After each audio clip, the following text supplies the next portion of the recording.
Hello, magandang gabi sa inyo lahat. So mag-uusap tayo, no? Yung mga discussions sa comment section, okay lang 'yan, 'di ba? Nag-exchange tayo ng ideas. Nag-aanuhan tayo, nagpapalitan tayo ng ideas. Tinagalog ko lang ano. Pero minsan may mga bobo kasing may mga bobo kasing nagko-comment na hindi ko naiintindihan kung ano ba ang pumasok sa utak nyo na hindi nyo man lang sinasabi ko. Kahit konti lang, mga kababayan ko. 'Di ba? Isa ito, aanuhin ko to si Sir Isagani Topular. Sana maintindihan mo, Sir Isagani Topular. Ito, sabi, may na-mention kasi ako sa sa lie detector test eh. 'Di ba? Ang sabi sa akin, pwede bang i-lie detector ang tulad ni Elizabeth? Legit nga ba ang lie detector gadget? Bakit? May patunay kaya kung legit o fake ang lie detector para doon mag-rely ng evidence? Ito ang lie detector test ay accurate naman po. However, hindi siya pwedeng gamitin hindi siya pwedeng gamitin sa korte. Kasi case to case basis. Katulad ng sinabi ko, 'di ba? Kapag mayroon kang tililing, meron kasing may mental illness kasi na na ang isa sa symptoms ay hallucinations. Ano ba ang hallucinations? Yung may nakikita ka na bagay na wala naman. Kasi may tililing ka. May sakit ka sa pag-iisip. 'Di ba? Pag minsan nga yung schizophrenia na yan, may naririnig kang boses eh. Isa sa symptoms ng schizophrenia, hallucinations tsaka voices, tamo ha? Schit para maintindihan nyo muna, ito sandali lang to para schizophrenia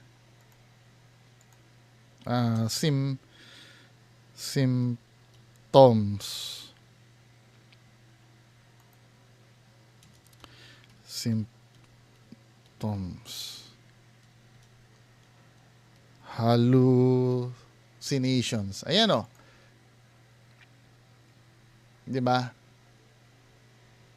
Ito yung psychotic symptoms when a person may nakita siya, narinig, smells, taste, or feels things that are not actually there. Symptoms kasi yan na may tililing ka eh. Yung may nakikita ka, may nadidinig ka, may naaamoy ka, may nalalasahan ka, or may nararamdaman ka na wala naman talaga doon. 'Di ba? Ano pagkakaiba nito sa may third eye? Ang may third eye kasi pag may diniklara yan, kaya nga importante pag may third eye ka, may nakikita ka, may backup kang gadget. Kasi ito yung magsasalba sa'yo, ito yung magsasabi na hindi ka baliw. Halimbawa, ito hindi naman ito pan-detect ng multo sa totoo lang. Hindi ito pan-detect ng multo, binabalidate lang nito yung Halimbawa, ito ang sinasabi ko, dito sa tabi ko may white lady. 'Di ba? Para mapatunayan na hindi ako baliw, na nag-hallucinate lang, itatapat ko ito dito. Pag pumalo to, may possibilities, pero hindi naman confirm, may possibilities na totoo ang sinasabi ko. 'Di ba? O halimbawa, may motion sensor diyan, nakikita kita diyan, nakatayo ka, galawin mo nga yung motion sensor, gumalaw. Ibig sabihin, napapatunayan na yung claim mo ay totoo. Pero kung baliw ka, I'm so sorry do sa term kasi gusto kong maintindihan nyo ako. Hindi ko po iniinsulto yung mga taong may kondisyon sa pag-iisip. Gusto ko lang maintindihan nyo yung punto ko. 'Di ba? Yun kasi pag may mga halimbawa, may sakit ka sa pag-iisip, yung schizophrenia. Tapos sabihin ang sinabi mo, may nakita kang demonyo na naglalakad. Pag nilay detector test ka, totoo yung sinasabi mo. Or halimbawa may nakita ka, yung minsan kadalasan ganyan Bakit mo pinatay yung tatay mo? Kasi nakita ko yung tatay ko, tinutubuan na ng sungay eh. 'Di ba? Nakikita ko humahaba na yung pangil eh. Pero hindi natin alam, may sakit siya sa pag-iisip. Kaya tuloy pag nilay detector test mo yan, totoo yung yung lalabas do sa resulta. Kasi nga, may sakit siya sa pag-iisip or halimbawa, na-influensyahan siya ng drugs nung time na yon. 'Di ba? Kaya nga hindi reliable yung hindi reliable ang lie detector test na gamiting ebidensya. Kasi may mga factor na pwede kasing mag-positive ka pero hindi naman totoo. Katulad ng mga sinabi ko, it's either nag-drugs ka or may schizophrenia ka na narinig mo na halimbawa napadaan ka sa isang kwarto narinig ko pinapagplanuhan nilang patayin si Pedro. Pero yun ay bunga lang naman ng hallucinations mo nun. Wala ka naman talaga narinig. Pero dahil may sakit ka sa pag-iisip, para sa'yo, totoong-totoo yun. Kaya pag nilay detector test ka, magpa-positive ka. Naiintindihan nyo na ibig ko sabihin? Ito yung sinasabi ko eh. Huwag mo kong kukwestiyonin na may patunay kaya kung bakit legit o fake ang lie detector para doon mag-rely ng evidence. Hindi pwedeng i-rely ang evidence. Intindihin nyo yung sinasabi ko. Hindi nyo kasi iniintindi yung sinasabi ko eh. Hindi nga pwedeng gamiting evidence yan eh. However, ginagamit yan para i-test yung guilt ng tao. Para magkaroon ng idea yung nag-iimbestiga kung nagsisinungaling ba to o hindi. 'Di ba? Halimbawa, sige, papayag ka ba na ilay detector test ka? Yung katulad ng ginagawa ni Tulpo. Pagka hindi siya pumayag, ibig sabihin, guilty siya. 'Di ba? Sabi naman na itong isa, Boss Bungo, meron case na ito okay ito mga ganitong comment. Boss Bungo, meron case sa provincial hospital na may time talaga na ang ER puno po, kaya sa OPD minsan dinadala. Ang tanong kasi natin dito, yung case ni Ma'am Elizabeth Oropesa, hindi naman yung sa provincial hospital. Meron talaga nangyayaring ganyan. However, hindi naman sa provincial hospital nagpa-check up si Ma'am Elizabeth Oropesa. Ang aanuhin natin yung mismong settings ni Ma'am Elizabeth Oropesa. Bilisan natin, hanapin natin yung ito, katulad nito, isang comment na to, ano ba? Pag mahina ang kokote na nagko-comment eh. Okay lang naman, pero wag ganito ka, naman. Sabi dito kasi, totoo ang multo, wag kang kumontra.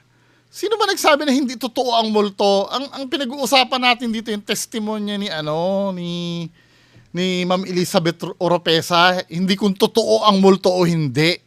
Huwag mo nga akong gagaguhin. Huwag kang kumontra. Totoo ang multo, huwag kang kumontra. Hindi ko naman kinukontra kung totoo ba ang multo o hindi. Ang pinag-uusapan dito yung testimonya ni Ma'am Elizabeth Oropesa. Isa pang tanga to, men. Ano ba? Sabi niya gano'n, lahat na lang ng dinebunk mo, kung hindi ka niniwala, huwag kang mag-comment. Ba't niyo ko pinipigilan mag-comment? Totoo naman lahat, may mga tao talagang meron kakayahan makakita. Totoo naman to, na meron naman talagang tao na, kaya lang, syempre, ini-scrutinize natin si Ma'am Elizabeth Oropesa eh. Hindi naman sinasabi na merong mga taong marunong mag-drive. Lahat na ng tao marunong nang mag-drive. Nagigets mo ibig ko sabihin?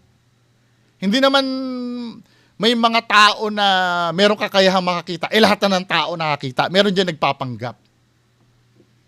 Diba? Yun ang ini-scrutinize natin.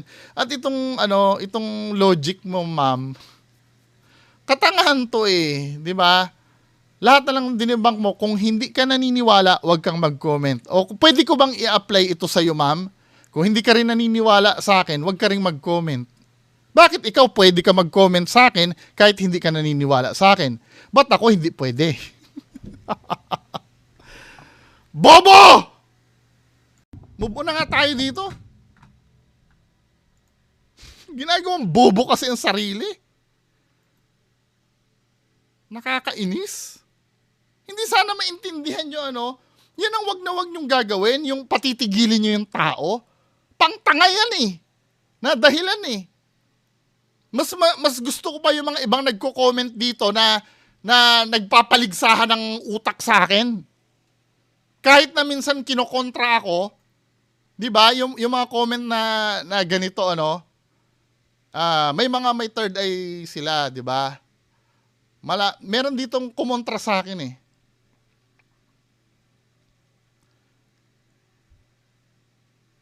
Ito, sabing ganon, boss mo pakidebunk naman yung kay Reverie. Thank you po. Link timestamp, kaduda-dudang. Sabi ko, link at timestamp ng kaduda-dudang tagpo. Sabi ko, yung nahihilo ang Koreano, totoo kaya yun, boss mo? As per Sir I am Reverie, na i-public niya naman na to eh. Dun sa video mismo, sinabi niya, duda sila. Sila din. Kasi bago mag-start yung hindi ko na kailangan i-debunk to. Naisabi naman ni Sir I am Reverie dun sa video niya eh. Kasi inuutosan sila ng Koreano na magdrama doon. Diniklara naman ni Sir I am Reverie yan. Itong no need to debunk. Panoorin mo lang yung video, parang diniklara naman ni Sir I am Reverie na tinuturuan silang magdrama. Hindi sumama si Sir I am Reverie. Kaya ako, ang hatol ko doon, hindi totoong nahihilo yung Koreano. Pero magaling daw umarte min eh. Pero ako hindi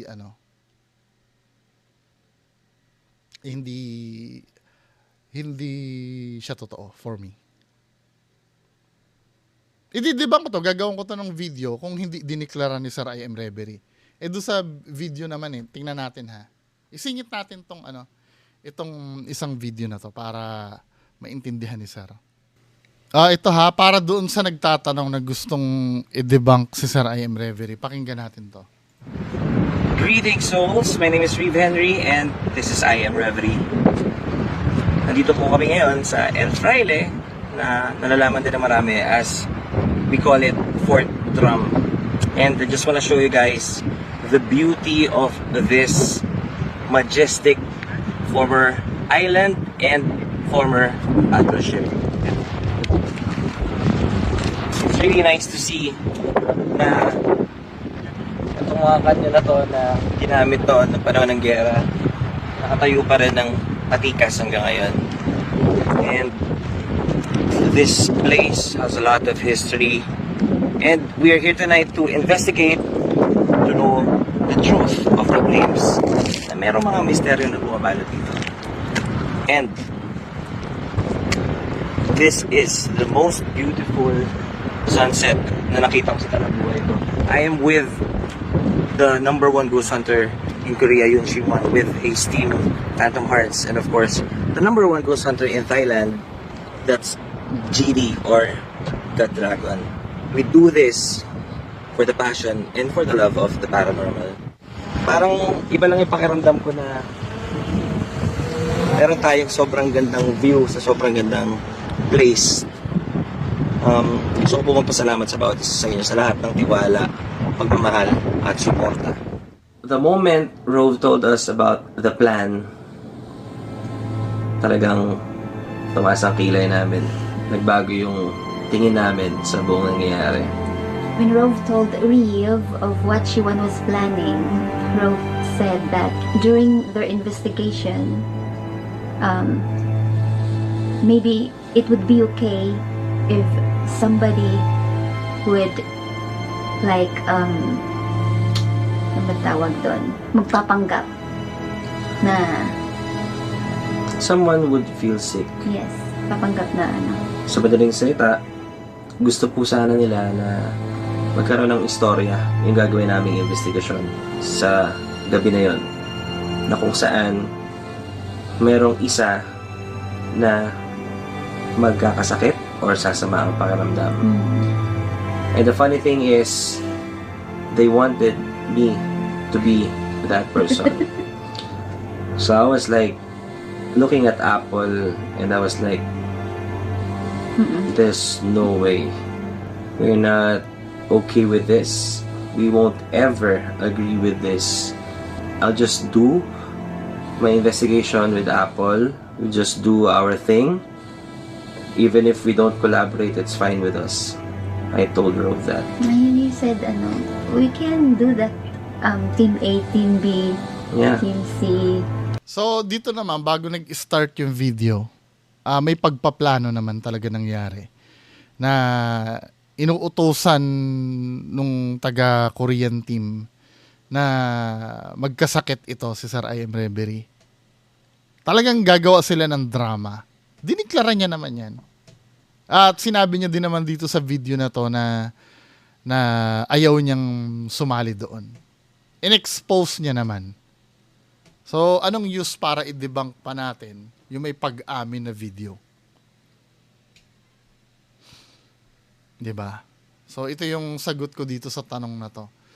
Pwede, i-debunk natin yan kung wala siyang diniklara. 'Di ba? Pero, mismong siya na rin yung umamin doon sa video niya. So, okay na tayo dito. So, dito sa tanong, yung parang nahihilo yung Koreano, totoo kaya yun? For me, hindi. Kasi meron ng meron ng parang bago mag-start yung investigation, meron ng meron ng pag-uusap na ganun eh. Biglang may nagkasakit na ganun. Yun na yun. 'Di ba? Pero sinasabi naman ni Sir Rim na mukhang totoo daw, pero hindi, may sabi na eh. For me, yun na yun. Next. Wala na ba?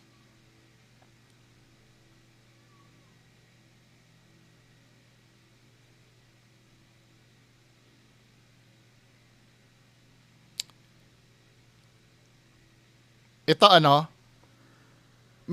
maganda itong tanong nitong isa. Sabing gano'n ni Carol Suico. Tama ka, Sir Bungo, na walang itinuturo sa Bible na pwede magpabayad pag manggagamot. Hindi naman sinabi sa Bible na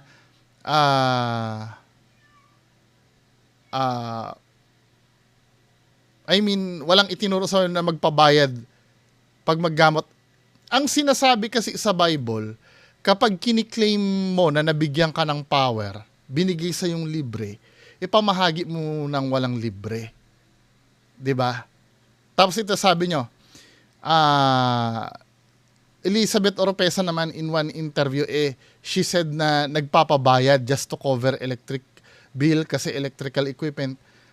Sa ginagamit sa panggagamot ni Miss Elizabeth, uses electricity. She graduated. So, ibig sabihin, yung knowledge niya sa panggagamot ay binayaran niya.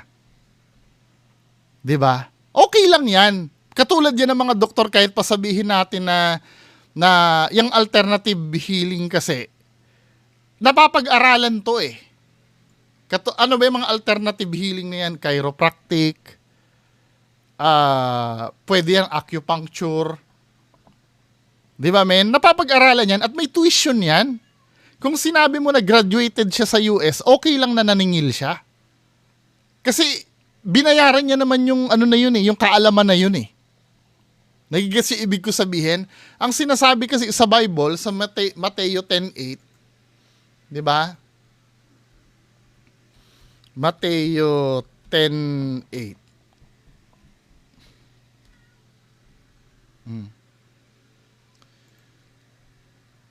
Ito yung sinasabi dito,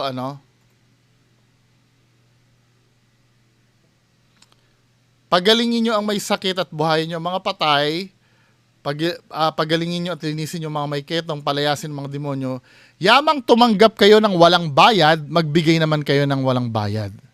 Huwag kayong magdala ng pera, maging ginto, bla bla bla. Diba? Ang tinutukoy kasi dito, yung out of nowhere, yung halimbawa, bigla kang binigyan ng Diyos ng power nang wala ka namang pinag-aralan, wala ka namang dahil may power kang ganon, binigay sa iyo para makatulong.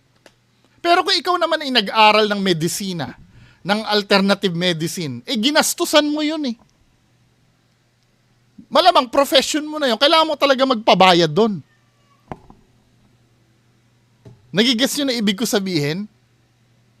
Hindi na applicable sa iyo yung talata sa Bible na na ibinigay sa'yo ng, di lahat na lang ng doktor, yan ang sabihin natin, oy, ano daw, binigay sa'yo walang bayad. Ang keyword kasi dito, ibinigay sa'yo walang bayad, di ba? Magbigay naman kayo ng walang bayad.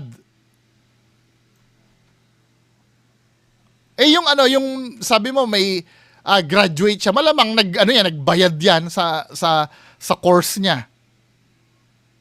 'Di ba? Pwede siya maningil nun.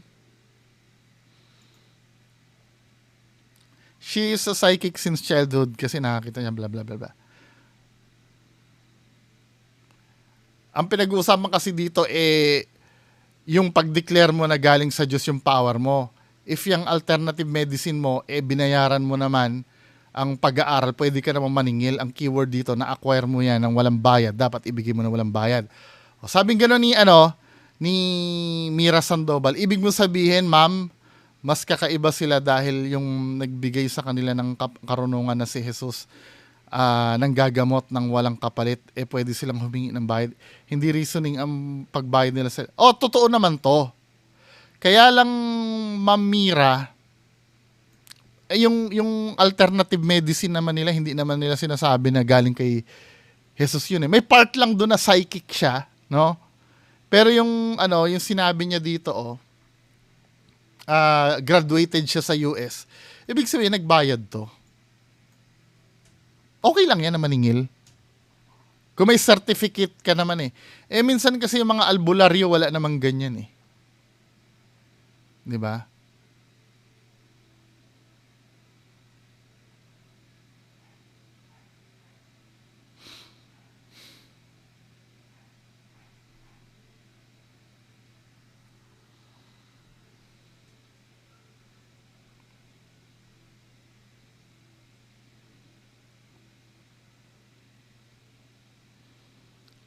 Sir Bongo, di manggagamos or albularios can also do kulam barang kasi alam nila on how. Likewise, mangkukulam mambabarang. Okay lang itong mga ganito. Yung mga ganyan. Pero wag niyong sasabihin, wag kang magsalita. Di ba? Nakakabwisit yun, men. Yung mga ganong salitaan. Wag kang magsalita. Wag kang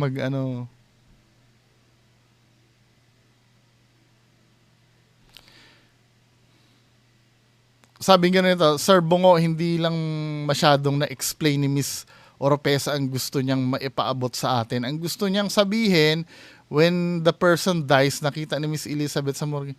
Ito, I do appreciate na nag-explain ka, pero ang sabi ko nga dito kay ma'am, wag kayo maging unfair sa sarili nyo. Kasi napapansin ko, kayo na yung kayo na yung gumagawa ng paraan na makalusot napapansin ko yan sa mga supporters ng mga dinidibang ko, no? Para kayo yung nag-e-effort na ilusot yung idol nyo, hindi yung idol nyo mismo yung nagpapaliwanag. 'Di ba?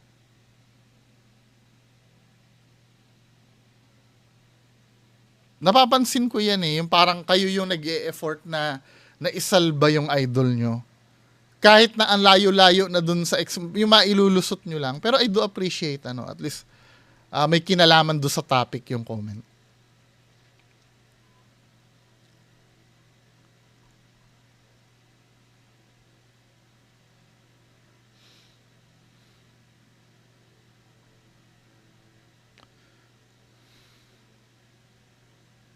Ang mga kaluluwa ay kung saan sila namatay, hindi lang ospital or sa ating bahay. O kung saan sila namamatay. I do believe. Sabi ni Elizabeth, hinahanap si John, maaring ito yung keyword doon, yung maaari. Kaya nga kung halimbawa i-take natin yung sinabi ni Ma'am Elizabeth Oropesa na yung tungkol lang doon sa kwento niya. May mali kasi talaga. Kasi nga nasa OPD siya, tapos may makita siyang duguan doon na nagmumulto. Yun naman kasi yung point doon Pero hindi naman natin kasi alam yung yung buong istorya. Katulad ng sinabi ko, marami din na, kung totoo man yung sinasabi ni Ma'am Elizabeth Oropesa, maaring yung duguan na nakita niya doon ay binaril doon sa lugar na yon, 'di ba? Or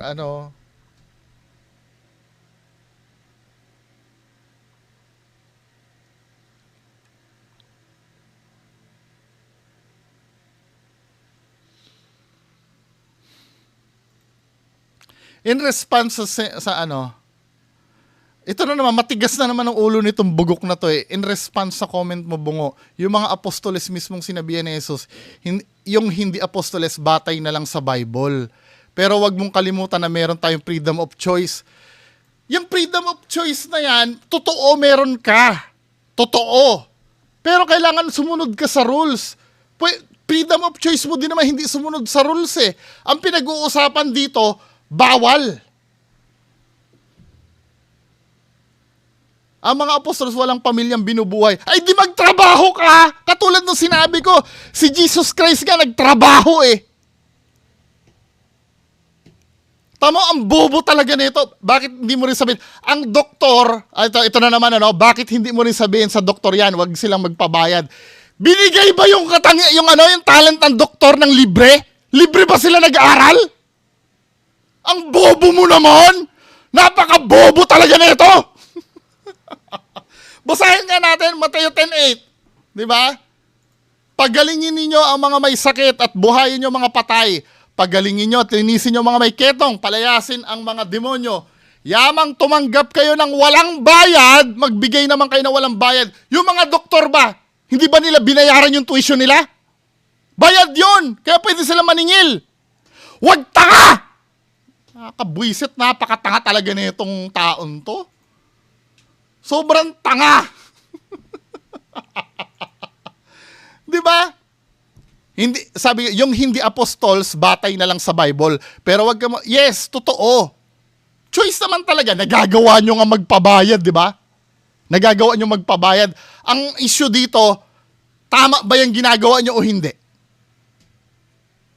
Meron nga dyan eh. Sinabi na nga na bawal magmotor ng walang helmet, pero nagagawa pa rin nila dahil choice nga nila yon. Pero ang pinag-uusapan, bawal bang magmotor ng walang helmet o wala? Bawal! Yun ang pinag-uusapan, bawal! Kahit ba naman sabihin mo dito na bawal pumatay, may mga pumapatay pa rin. Kasi nga, yan yung sinasabi mong freedom of choice. Ang kini-question kasi dito kung bawal ba yung ginagawa ni Maestro Ozzy, bawal! Pero gawin nyo. Pero kung tatanungin nyo ako, bawal. Di ba? Yung mga apostoles daw walang pamilyang binubuhay. Eh di magtrabaho ka nga. Katulad nung sinabi ko, no? Na-i-mention ko ba dito? Yung kanina, yung tungkol kay Jesus Christ. Uulitin ko na naman si Jesus Christ nga, nagkakarpintero eh. Na-mention ko ba kanina? Nakalimutan ko na. Checkin ko nga kung nasabi ko. O ito, basahin natin ha. Ano name na itong bobon to? Kasi ang sinasabi, wala daw pamilyang binubuhay. Di ba? Oh. Ang sabi na itong bobong spy 33R na to. Sabi ganun, ang mga apostoles, walang pamilyang binubuhay, ang mga manggagamot meron. Bakit hindi mo nasabihin sa doktor yan? Nasagot ko na yung sa doktor, yung sa katangahan nito, nasagot ko na. Sa katangahan nito. Yung mga doktor kasi, nagbayad yun ng tuition nila. Katulad ng sinabi ko kay Ma'am Elizabeth Oropesa, nagbayad sila ng tuition nila, kaya pwede sila maningil. Hindi naman nila na-acquire na libre yun eh. So ito mga kababayan ko, ang sabi niya, ang mga apostoles daw, walang pamilyang binubuhay, ang mga manggagamot meron. So ito, babasahin ko sa iyo tong bobo ka. Si Jesus Christ ang gagawin nating model. 'Di ba? Si Jesus Christ ang gagawin nating model. Sa tingin mo ba, yung mga apostoles na yan, hindi rin kumakain yan? Ganito kasi mga kababayan ko. Mababasa natin sa Marcos. Dito tayo mag-start. Marcos 6. Makinig kang bobo ka ha. Ang sabi dito, umalis doon si Jesus at umuwi siya sa sariling bayan. Kasama ang kanyang mga alagad. Marcos 6 ha. Pagdating ng araw ng pamamahinga, si Jesus ay nagturo sa sinagoga. Maraming tao ang nakarinig sa kanya at sa kanilang pagkamanghay nagtanong sila, saan niya natututunan ang lahat ng iyan? Di ba? Nagtataka yung mga tao. Anong karunungan itong ipinagkaloob sa kanya? Paano siya nakakagawa ng himala? Tatanong yung mga tao. Paano nakakagawa ng himala to? Kasi kilalang kilala siya ng mga tao doon. 'Di ba? Nagtaka na lang sila kung bakit may karunungan si Jesus Christ na ganon at paano siya nakagawa ng himala. O, tuloy natin sa 3, ano? Makinig kang bobo ka. O, hindi ba ito ang karpenterong anak ni Maria? At kapatid ni Santiago, Jose, Judas at Simon? Taga rito rin ang kanyang kapatid na babae. Hindi ba kaya hindi sila naniniwala sa kanya?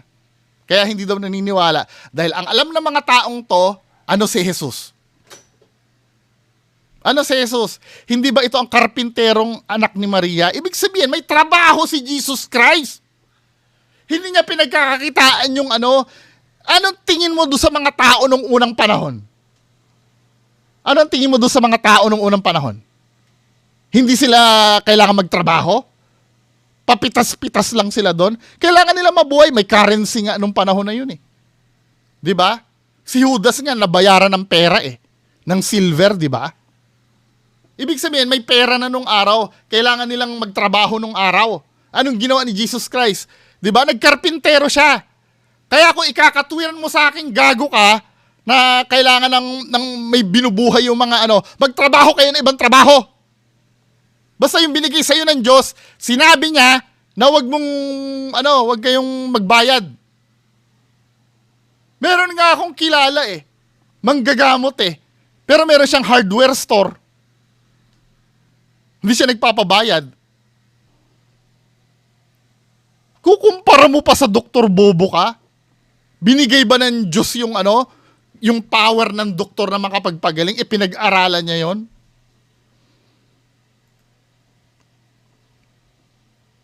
Diba? Ibinigay sa iyo yung yung mga sinasabi mong albularyo, wala namang pinag-aralan yan eh. Bigla na lang nagkaroon ng power yan eh. At kung i-claim mo sa Diyos yan, ibinigay yan sa iyo, wag mong pagkakitaan. Dahil ang purpose niyan, makatulong. Di ba kayo nahihiya sa anak ng Diyos na mismo? Nagkarpintero? Na kung tutuusin, kaya niya ng pagkakitaan yung power niya noong mga time na yon? Ano bang klaseng utak meron kayo? Tapos sasabihin nyo, mahirap kasi, talagang mahirap maglingkod sa Diyos. Kaya nga nagtataka ako, may mga pastor na mga mayayaman eh. Diba? Alam naman natin nung panahon ni Jesus Christ, meron ng mga mayaman, may mahirap na dun eh. Diba? Patunay dun yung magbibigay sa simbahan yung balo tsaka yung pariseyo, yung pinapakita niya yung donasyon. Ibig sabihin may status na doon. Kung may mayaman o mahirap, ikaw pala hindi mo iniintindi yung sinasabi. Ikaw pala yung tatanga-tanga. Di ba? Kaya sinasabi ko sa inyo, yung hindi apostol, batay na lang sa Bible, pero wag mong kalilimutan. Yes, totoo ito. Kaya lang, yung choice mo, hindi yun yung sinasabi sa Biblia.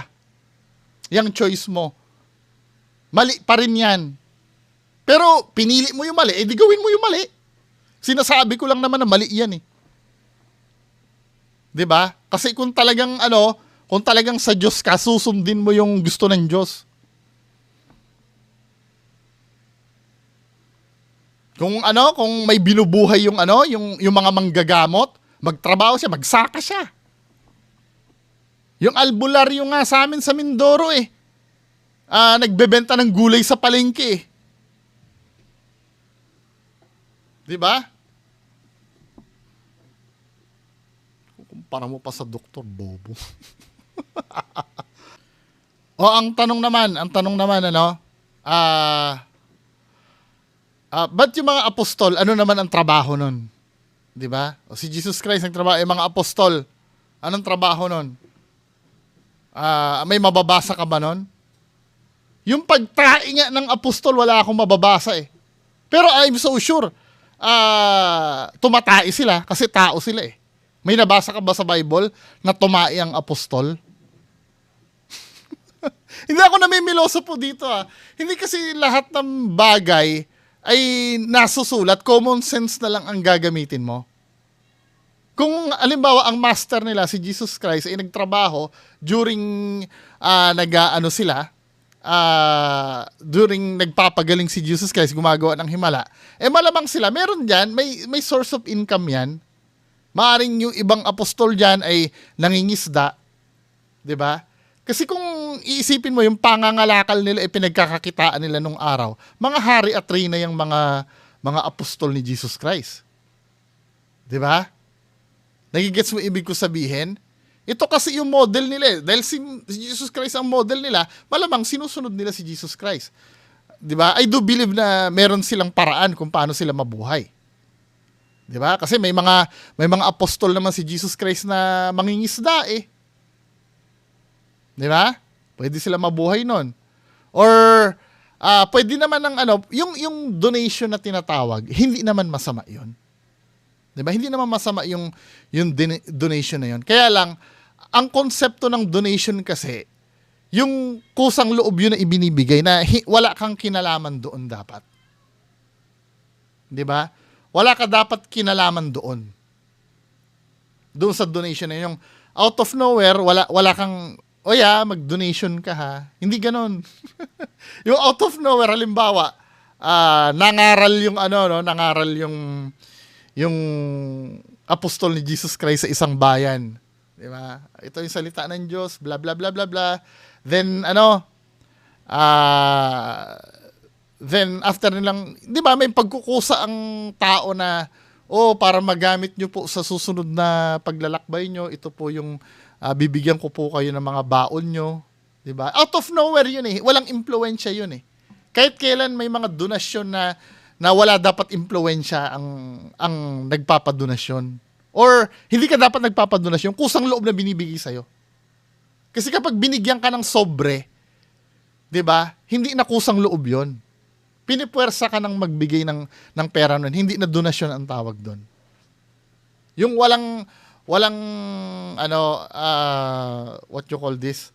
Walang impluwensya nung mangangaral. Wala namang problema doon. Kasi pwedeng kasing pasok yun sa pagtulong mo sa kapwa eh. Since nakikita ko, halimbawa si Pedro nangangaral, kita ko wala siyang bagong damit, kawawa naman tong out of nowhere, sa kabutihan ng pusa mo, binigyan mo siya ng bagong damit. Hindi naman masama yun.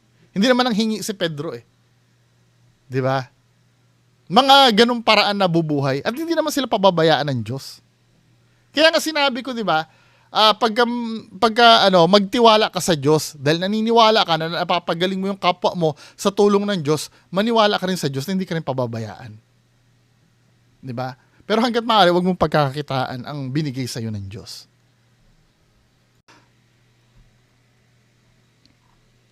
Anyway, mga kababayan ko. So, ayan lang po muna. Maraming salamat. Bye-bye. May boses na nagtatas, Bongo TV, tagapagtanggol, di napapagod sa laban. Sa bawat kasinungalingan, siya'y nagbabalag.